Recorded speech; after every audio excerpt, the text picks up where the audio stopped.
Fala galera, beleza? Como é que vocês estão? Espero que vocês estejam bem, graças a Deus. Bem-vindos a mais um vídeo. Hoje nós estamos aqui em 1 Coríntios, capítulo 11, instruções para o culto público e ordem na ceia do Senhor. Se você estiver gostando da nossa série até aqui, dê um comentário, dê um feedback. Se você tiver também alguma dúvida durante os vídeos que você vê, bom, eu não entendi muito bem isso, ficou meio confuso, ok? Um comentário aí pra gente, eu com certeza vou responder vocês, tá certo? E se você chegou de paraquedas aqui nesse vídeo, tem 10 vídeos no ar, 10 vídeos, cada vídeo um capítulo de 1 Coríntios. Nós estamos no 11º, dá uma entrada aí no meu perfil e você vai encontrar facilmente aí os vídeos, ok? Uma breve introdução para vocês. Paulo, um apóstolo de Cristo, ele foi encarregado de fundar algumas igrejas e essas certas igrejas tinham algumas dúvidas com algumas coisas, então Paulo escreveu cartas para elas. E uma dessas cartas é de 1 Coríntios, para o povo de Corinto, ok? E tinha o intuito de instruir e auxiliar em algumas questões. Como aqui agora, instruções para o culto e ordem na ceia do Senhor. Então, vamos lá. Paulo já inicia dizendo: sejam meus imitadores, como eu sou imitador de Cristo. Eu os elogio porque vocês sempre têm se lembrado de mim e têm seguido os ensinamentos que lhes transmiti.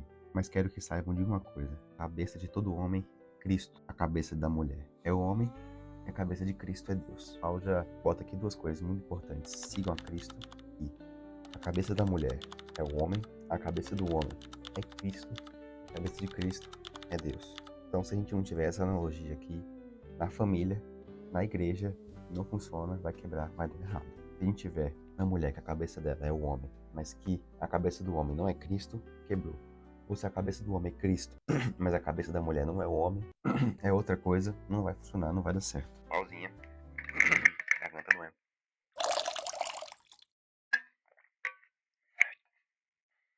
Geladinha, delícia. Vamos lá.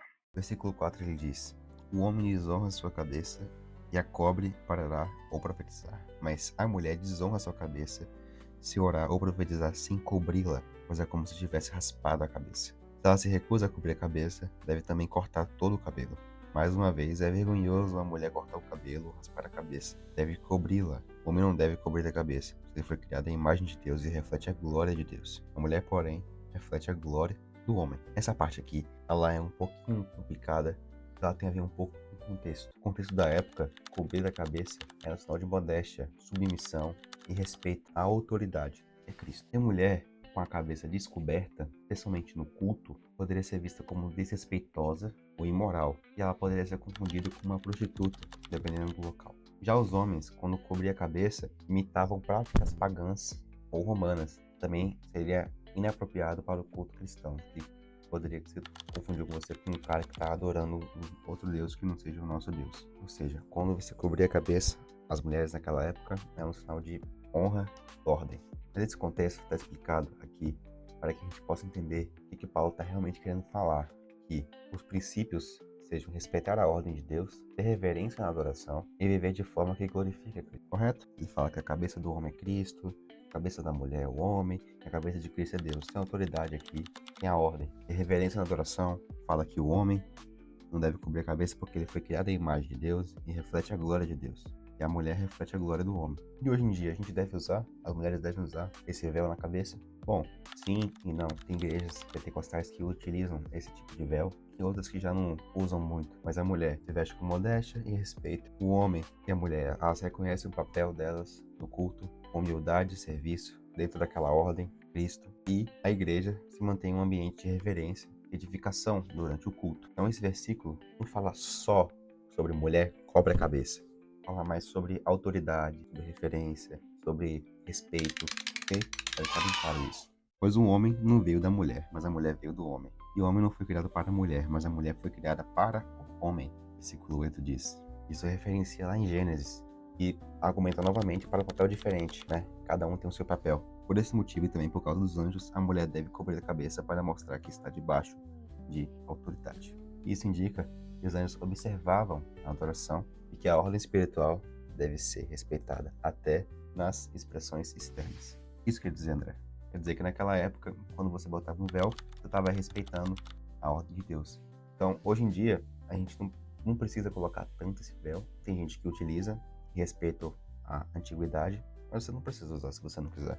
Mas sim, tem que ter reverência, tem que ter a postura, tem que ter a mente focada com respeito, ok? Não esqueça dessa parte que é importante. O versículo 11 diz: entre o povo do Senhor, porém, as mulheres não são independentes dos homens, e os homens não são independentes das mulheres, pois embora a mulher tenha vindo do homem, o homem nasceu da mulher, e tudo vem de Deus. No final, tudo vai vir de Deus. Ele acaba equilibrando, falando que a mulher foi criada para o homem, mas o homem nasceu da mulher. Então, tudo veio dele, mas ele fez essa dependência de um do outro. Cada um tem um papel diferente, mas os dois dependem para poder criar a humanidade e a família e a igreja. Julguem por si mesmos. É correto uma mulher orar a Deus em público sem cobrir a cabeça? Julguem vocês mesmos. A natureza não deixa claro que é vergonhoso o homem ter cabelo comprido?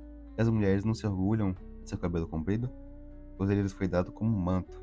Mas se alguém quiser discutir a esse respeito, digam simplesmente que não temos outro costume. As outras igrejas de Deus pensam da mesma forma. Julgue você mesmo o que você acha certo, o que você acha errado, o que você deve fazer, o que você não deve fazer. Nesse caso aqui, de véu na cabeça, não das outras coisas, ok? Nesse caso aqui, está explicitamente Paulo falando: julgue você mesmo, julgue, vê o que você acha, o que você entende de certo ou que errado. Do versículo 17 até o 34, Paulo vai estar falando sobre a ordem na ceia do Senhor. As instruções a seguir, porém, não posso elogiá-los, pois quando vocês se reúnem, fazem mais mal que bem. Primeiro ouço que há divisões quando vocês se reúnem como igreja. E até certo ponto, eu creio. Suponho que seja necessário haver divisões entre vocês, para que se reconheçam que são aprovados. Quando vocês se reúnem, não estão interessados de fato na ceia do Senhor. Alguns de vocês se apressam em comer a própria refeição. Como resultado, alguns passam fome, enquanto outros ficam embriagados. Cada um fica pensando somente no seu prato. Eu quero comer primeiro, quero me alimentar primeiro, esquece o outro, esquece o próximo. Essas divisões trazem uma má conduta para a igreja de Deus e não representa Cristo. Será que vocês não têm casa onde comer e beber? Ou querem mesmo envergonhar a igreja de Deus e humilhar os pobres? E devo dizer, querem que eu os elogie? Certamente não vou elogiar, por isso Paulo diz: pois eu lhes transmiti aquilo que recebi do Senhor. Na noite que o Senhor Jesus foi traído, ele tomou o pão, agradeceu a Deus, partiu e disse: este é meu corpo, que é entregue a vocês. Façam isso em memória de mim. Da mesma forma, ele pegou o cálice e disse: este cálice é a nova aliança, confirmada com o meu sangue, derramado naquela cruz, para que seu pecado fosse perdoado. Façam isso em memória de mim, e sempre que beberem. Porque cada vez que vocês comem desse pão e bebem desse cálice, anunciam a morte do Senhor até que ele venha. A ceia é muito importante. A gente não praticar com esse entendimento de que a gente está partindo do corpo de Cristo para poder para as outras pessoas conhecerem a Cristo e fazer em memória dele. Também com o cálice, para lembrar do sangue que foi derramado na cruz. A ceia não tem importância, a ceia não tem significado. E se a gente também tiver divisões entre os irmãos durante a ceia, não tem significado. Tem significado. Pra que vai dividir os irmãos na igreja? A igreja não foi feita para ser dividida, para ser junta. É tudo um corpo só. É tudo um corpo só. A gente está no corpo de Cristo. Assim que comem o pão ou bebem do cálice do Senhor indignamente, é culpado de pecar contra o corpo e o sangue do Senhor. Portanto, examine-se antes de comer o pão e beber o cálice. Pois se comer o pão ou beber um cálice sem honra, o corpo de Cristo, comem e bebem julgamentos contra a si mesmos. Eu acabei de falar, come com a intenção de respeitar e lembrar até que ele venha, ok? Tem um significado para que a ceia aconteça.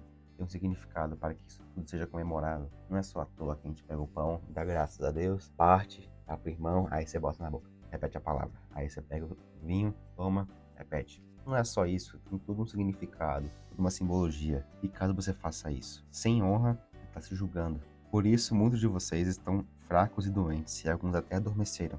Se examinássemos a nós mesmos, não seríamos julgados desta maneira. Mas quando somos julgados pelo Senhor, estamos sendo disciplinados, para que não sejamos condenados com o mundo. Então, é melhor que nós sejamos julgados pelo Senhor, porque a gente vai ser disciplinado por Ele, certo? É melhor a disciplina do Senhor do que a disciplina do mundo. Portanto, meus irmãos, quando se reúnem para comer, esperem um pelos outros, não tenha divisão na igreja, come com significado. Se estiverem com muita fome, come em casa, a fim de que não trazem julgamento sobre si mesmos ao se reunirem.